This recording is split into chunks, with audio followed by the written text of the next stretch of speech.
I'm Michael Bungay-Stanier. This is Change Signal, the podcast where we cut through the blather, the BS, and the noise to find the good stuff that works in change. If you're a transformational leader and you're looking for modern change mastery, this is the salon where we spill the tea. I bet, as a transformational leader, you've had a few conversations that have changed your life. I mean, you're like, that was amazing and helpful and resonant and provocative and insightful and useful. Also, I bet you've had a vast number of conversations that were deeply non-transformational. Now, that's true about how communication happens in change in our organizations. I mean, you already know that marketing and comms is an essential tool, good marketing and comms. But what if, even more foundational than comms, it was about conversations? What if conversations were the atomic units of change? Daniel Stillman is the author of Good Talk, How to Design Conversations That Matter. And notice that, not just have conversations that matter, but design conversations that matter. Because Daniel comes at this with a background as a physicist and as an industrial designer. And that is an intriguing mix. Daniel, welcome. It is so good to be here. I love that phrase, atomic unit of change. I'm a fan of that framing as well. It's like, what is the tiniest moment of change? Right. That's it. Maybe we could just start by going, what do you mean when you say conversation? Yeah, I mean, it's a great question. I think some people are just sort of like, oh, I know exactly what a conversation is. It's two people talking. But I think one of the things that I discovered in my journey of exploring conversation is that there's a range of what we could call conversational size. Okay. Like the chapter I never intended to write about in my book was the conversations we have with ourselves. Because I was focused really early in my career around group dialogue. Right. And that is like, hey, let's have a conversation together about this thing. Sure. Right. But we all know that the more people we add to a conversation, the more complex, rich, and potentially chaotic it can become. So I was very sensitized and fast.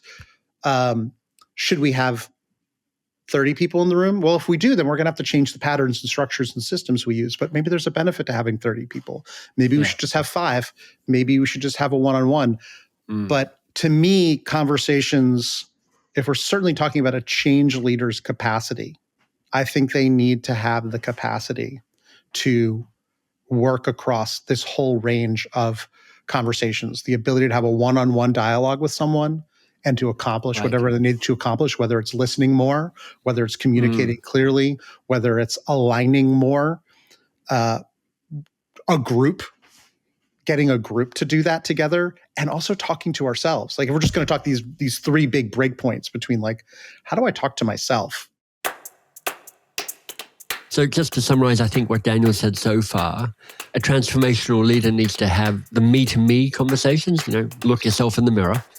There's the one-to-one conversations, so checking in with key people and going deeper, but also the one-to-many conversations that resonate, so good marketing and comms.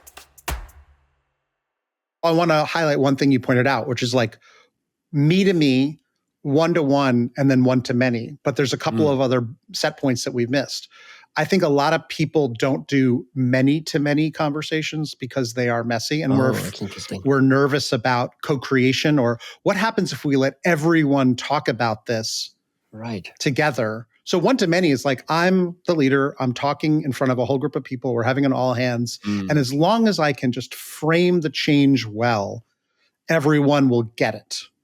Yeah. But the challenge with that is that each and every one of us knows that change from the outside is unwelcome and change from the inside is slightly more welcome. Right. I don't know about you and anybody listening. I have a hard time changing myself.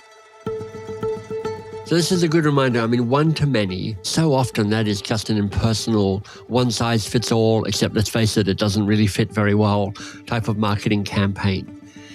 And Daniel pointing us to many, I mean, that's hard, but also intriguing, because I think that's where we might start finding emergence and connection and agency. So when we talk about conversation, I want everyone listening to understand the material that we're talking about. This is, again, my product design brain There's a book from Ursula Le Guin. She has a book called Words Are My Matter.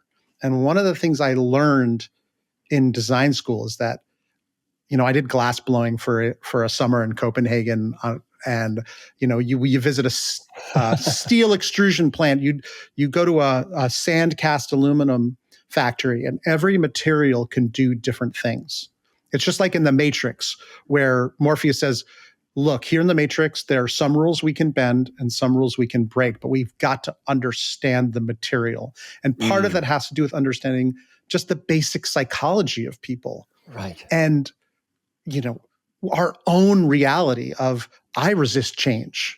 Yeah. I want to be part of change. I want to understand the value of change. And so I think what can improve those conversations is deep empathy with the people you are communicating with. Mm-hmm. And working with the rules of the system, which is to say our own psychology and just the psychology of people in general, which is like, I don't like to be forced to do anything. So if that's one of the rules, I don't like to be forced to do anything. No, well, what are the other rules of the system? If it's a group of people and I'm like trying to figure out how to move them from A to B. Yeah. What are the perhaps more hidden rules of the system? What's the material that we need to surface and recognize before we can start playing with it? Yeah, well, so again, this speaks to like everybody's theory of change. Like we could say we're at A and we need to go to B. But does everyone actually agree that A is where we are? Right? Do we all agree that I love that. There's some things that are good and some challenges around where we are today? Yeah. And so that's why I think, something as simple as rose, thorn, bud still works. And for anybody who, doesn't know the rose, something that's great and wonderful, thorn, something that's painful or challenging, and bud is something that's emergent or potentially possibly good in the system. If we water it and give sunlight, it becomes something better. I think the rose, thorn, bud is a sneakily delightful model. My friend Neil uses it every night with his kids to have them reflect on their day. So if I was bringing this to life, thinking about change signal, like rose, I'm thrilled by the guests that we have on this podcast, Daniel being one of them. Thorn, honestly, I'm still trying to figure out how to get the attention of more transformational leaders who are responsible for change in their organizations. This podcast and the newsletter needs to be known by more people. And bud, we're getting closer to really being able to articulate why modern change mastery is a solution to the way change exists in 2026 and beyond. And if we can have that conversation about like being honest and open about where we are, then we can, a leader can start to see the people who are part of this system all see maybe it's a fuzzy blob around where B is. Right. And then the leader can say, this to me is part of the skill of leading a conversation, to say, what's the best B we can imagine? What's slightly better than that? Where do you all see the possibilities in this system? And what do you think could be the shift that we make? That's just me, because in my conversation operating system, I'm a big believer in co-creation and allowing everyone to have their own thumbprint on the change, because I believe that that's part of how human psychology is. Yeah, yeah. And so I've personally made myself a student of, a nerd of great facilitative, co-creative tools. Go read Game Storming. Right. I love that book. And it's a rock star solid. I remember when I read it and I was like, whoa, there's a universe of well-tested game-like activities that any team can do to just open, explore, and close a conversation in a reasonable amount of time. And I think if we're talking about the practical, useful, tactical skills, to see a conversation in these three big chunks and to plan for those chunks in a finite amount of time is a learnable skill. It's not magic. It feels magical when we do it. Yeah. And a lot of people have been in workshops and are never asking themselves, well, how did they do that? Whoa, what's going on? Yeah.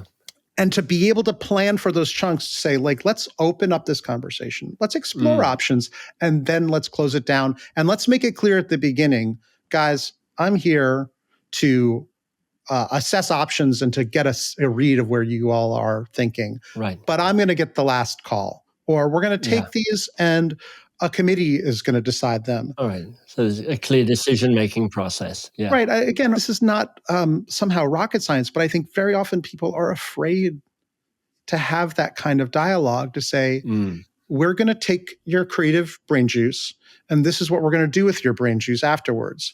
If you lie to people and say, I'm going to take your brain juice and we're going to do something with it, and then you don't, then you've lost all trust. And you never get the brain juice again. You're not going to get the best out of people. Ooh, okay, that's a visceral metaphor. Brain juice. I mean, you may want to find your own language around that, but don't miss the point, which is be explicit about what's happening and how credit will be shared. So I think facilitative conversational leadership is a learnable, teachable skill that can produce outsized effects, can get more creativity from people. But yes, it takes a slightly longer time. There's a risk of failure, but there's a risk of failure the other way too. So I don't know. Yeah. Okay, let me take you back to the moment then. I'm an internal change person, transformation person.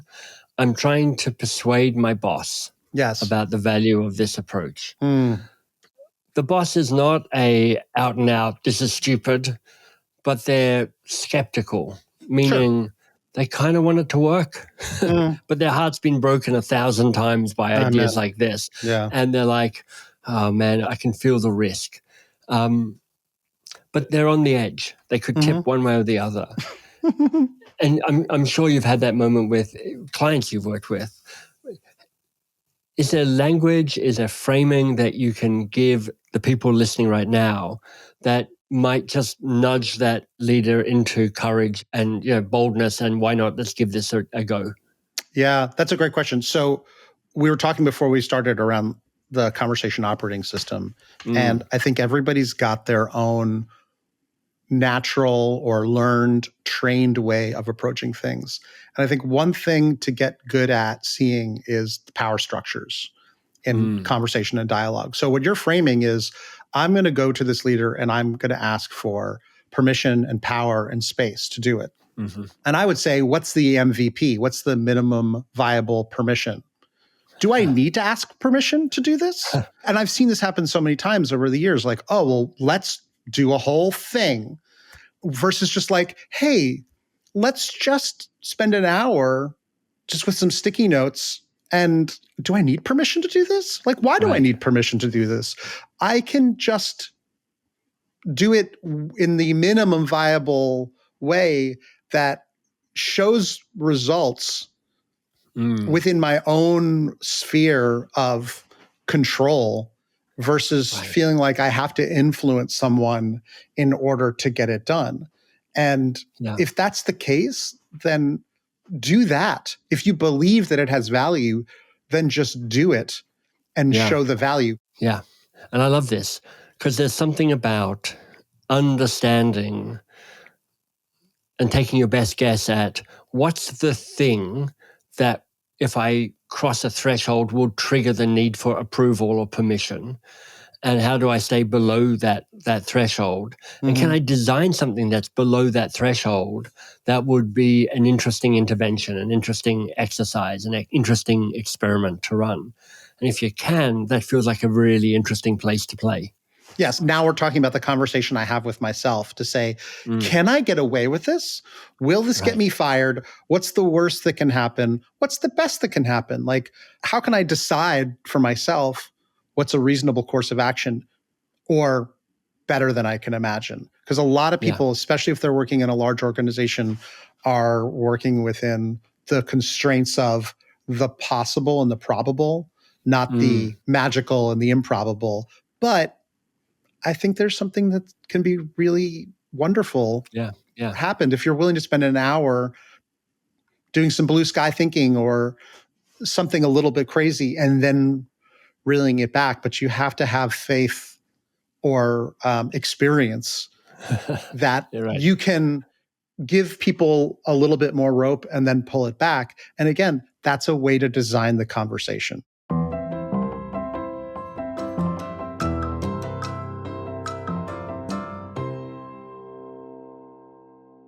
So if you want to go further with Daniel and his work, 3 places to point you. There's danielstillman.com, Stillman with a double L. There's the Conversation Factory podcast. And you'll also find Daniel Stillman on LinkedIn. I think this follows from our conversation because we're kind of like, yeah, you could do these little things and some cool stuff might emerge from that, and that's fun and worthwhile. But one of the truths of the people listening to this is like, what happens if it doesn't work? Sure. Like, what happens if I do the thing and nothing comes of it, nothing clicks, I meet resistance in the room, I found out I don't have the facilitator chops I thought I had, and it's all a bit of a mess. What does failure or non-success look like, and how do you survive it? Well, that's a really personal question, I think. Because in the growth mindset version of reality, we say, hey, that wasn't a failure. That was an experiment, and I learned something. That's everybody's option to decide how much public failure they're willing to endure. And that's where I think trying it with 1 or 2 people is certainly a lot easier than trying it with a whole division or with a whole room of 20 or 30. So that's one way to say, like, then do it with half the number of people who you think are total allies. Do it with a room of total safeties and friendlies. This does remind me of the interview with Dan Pontefract around figuring out your allies. I mean, it's a big thing. Transformational leaders need to have relationships throughout their organization because there's this ongoing question, who do you know and who's someone you want in the room with you? Or really have that conversation with yourself and say, what is the worst that can happen? Am I willing to face that? Can I even frame to them, this is a total experiment and I don't know what's going to happen?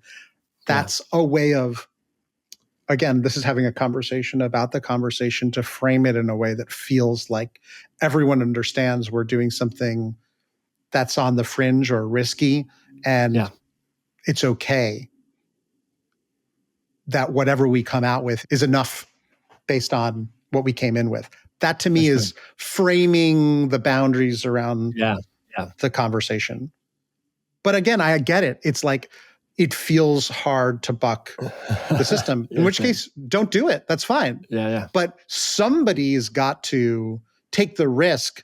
If we're talking about the atomic unit of change, the conversations you're capable of leading are going to result in either more possibility, more potential, more expansive moments, or fewer. I think the other thing is just, if we're talking about the material of conversation and the material of group conversation, there still is this question of like, what kind of change is possible? And I did some research on like, well, how many people are required to make change? And some people will say, there's been some studies that have been done on this where you say like, we need 25% of people engaged to make the switch from one type of behavior to another. But there's other studies that show that you actually only need 3% sustained engagement to have a non-violent transformation happen in a larger system. But all of those experiments start with one change agent willing to start to flip the switch. Again, that's change from the inside versus change from the outside. That is, if we're talking about the conversation operating system, what I put in the middle of my conversation operating system at one point was invitation. One of my favorite books is James Carson's Finite and Infinite Games. What he said is like, anybody who must play can't play. And so for me, if we're creating a really invitational opportunity to play, we can get people engaged, and then we can build the 3% alliance, and then we can get the 25% alliance, and then we can flip the switch. But that is a long game. And you have to be willing to strap in and have some bumps along the road. That's my idealistic, but also research-backed physics of change. You referenced non-violent change, and my guess is that's got its roots in Marshall Rosenberg's work around nonviolent communication. But can you just double-click on that a little bit? When you say nonviolent change, and you said internal change versus external change, but say a little bit more about what nonviolent change means. So no one has a conversation thermometer. No one's ever invented one. And yet we all have a conversation thermometer.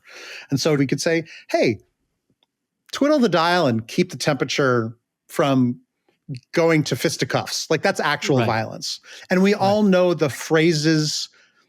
You can phrase it as like, you guys over there are screwing things up. And you say like, it's your fault. Like, so we can just take all of the frameworks out of the picture and say, we all know, you know what it feels like when someone's blaming you.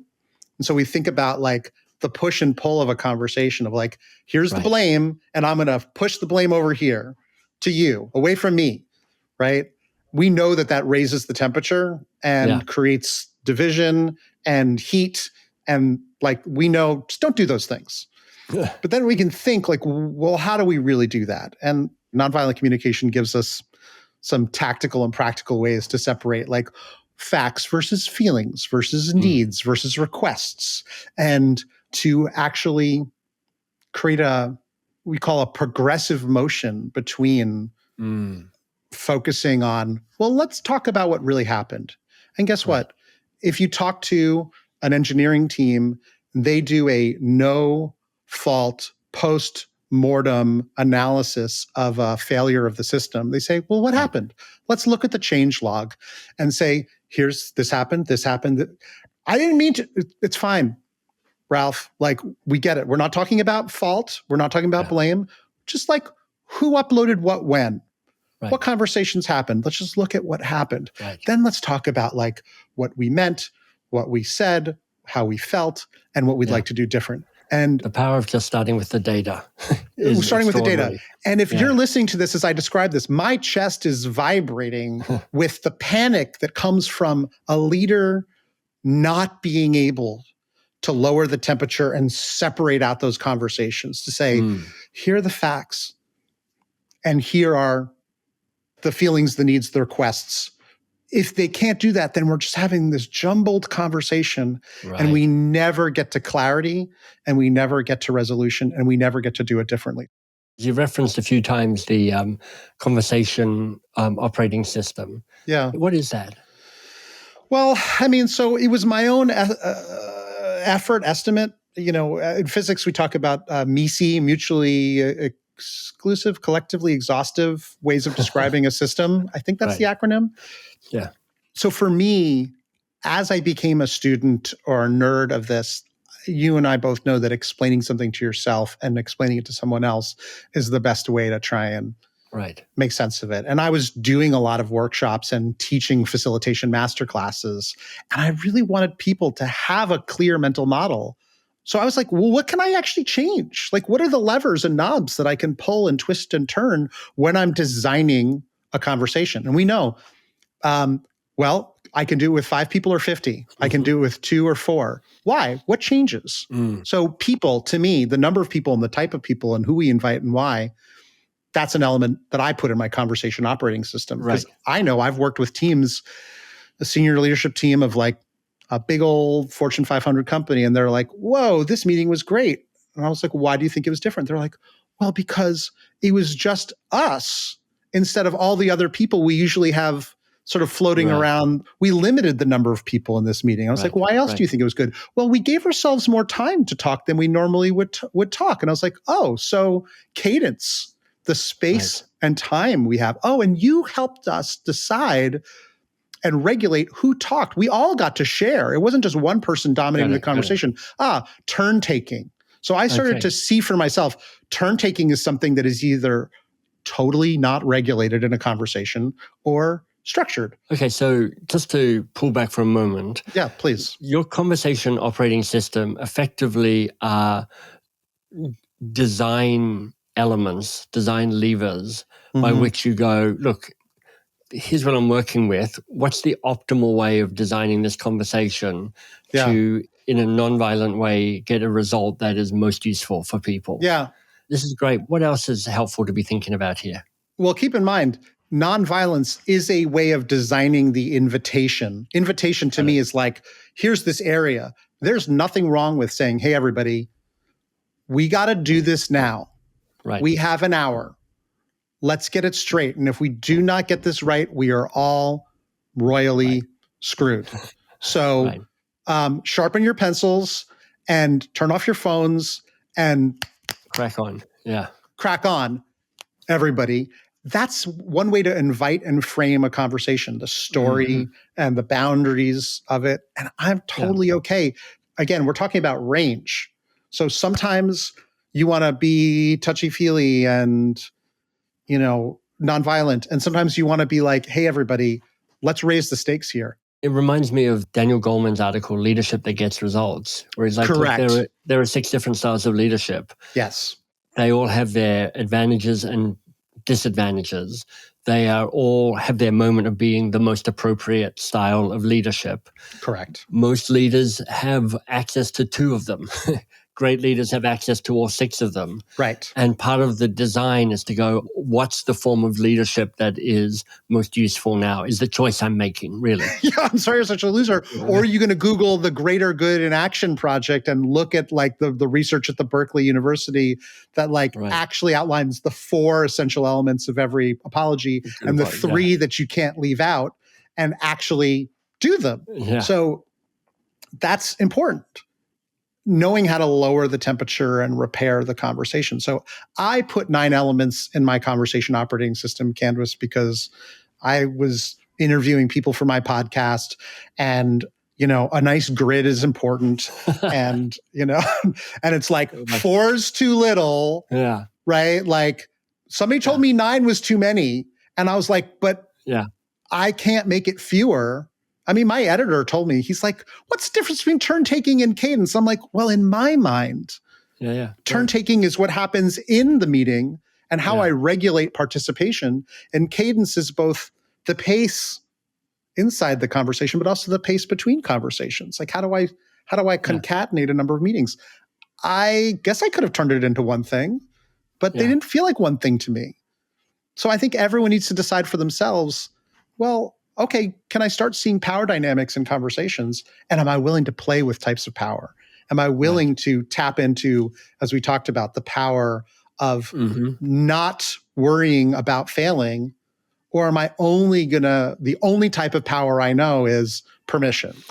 Yeah, I mean, it's interesting. When I am designing a experience, I start off by going, how many people? Who are the key people, the power? How much time do I have? What's the environment that I'm in? Yeah. How much flexibility do I have around the environment? And I'm just kind of sketching out the parameters around what I have to play with. And what's the one thing I'm trying to get as a goal here? What's the outcome that is actually the helpful outcome? And once I have that, then I can begin designing. Yes.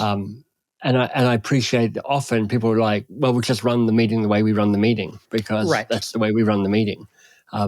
And I love what you're pointing to with your tic-tac-toe model of your operating system. I do want to ask you this. If you were teaching me and other transformational leaders a facilitation trick or 2, what would you pick? I mean, I know you've got 100 in your bag, but what's something that you're like, maybe it's on a 2x2 matrix, it's like most impact, least known. So I think, if we're talking about a group dialogue, you could think about big conversations and little conversations, right? Like one-to-one and one-to-many and many-to-many. And one of the things that I've learned is that variety creates engagement. So I would say it's like muscle confusion when you go to the gym.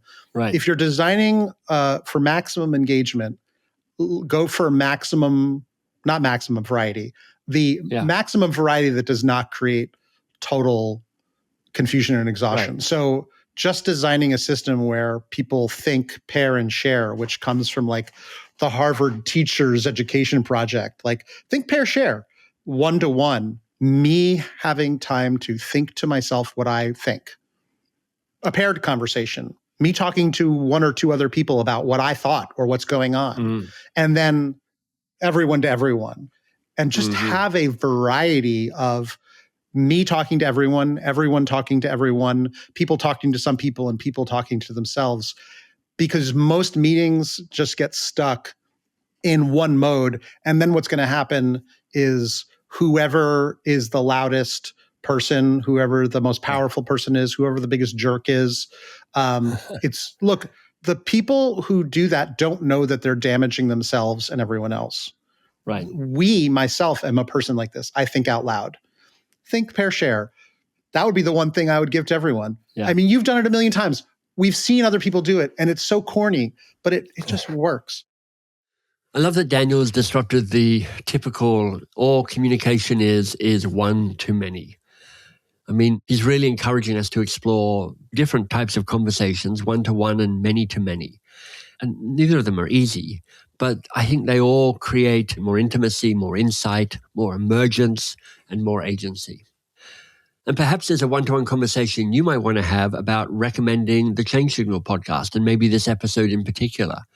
You see what I'm doing here? So who do you know would love to hear more about this podcast? And of course, thank you for all the support you've already given me in helping the podcast get known and to grow. There's more to be found at thechangesignal.com. Thanks for doing the work. I'm glad you're here.